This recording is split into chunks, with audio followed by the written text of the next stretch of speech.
აგვისტოს თვიდან დაუმორჩილებელი გახდა ამის ეპილეფსიური შეტევები.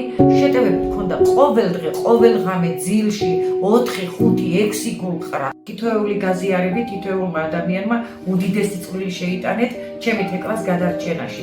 ძალიან დიდი მადლობა მინდა გადაუხადო ფონდის თითოეულ მეგობარს. საჭმელს ვერ ჭამდა, სითხეს ვერ ღებულობდა, ფეხზე ვერ დგებოდა.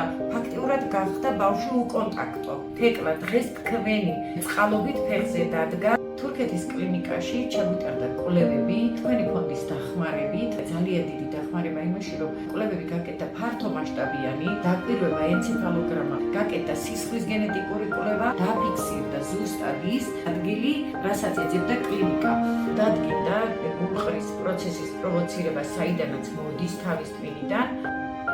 დიაგნოზი დაგვისვეს, დაენიშნა მკურნალობა დიაგნოზის საფუძველზე. მკურნალობის პროცესი უნდა დავაკვირდეთ 6 თვის განმავლობაში.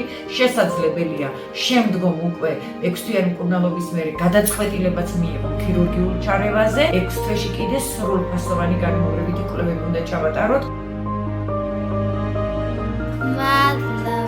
არასდროს არ გქონებოდეთ ჯანმრთელობის პრობლემა. შემდგომში თქვენი თანადგომა დაგჭირდება. ჩვენ ახლა ახალ მედიკამენტს შეგვირჩევენ კიდე მეორეს, პლუს დაგვინიშნავენ კვლევებს.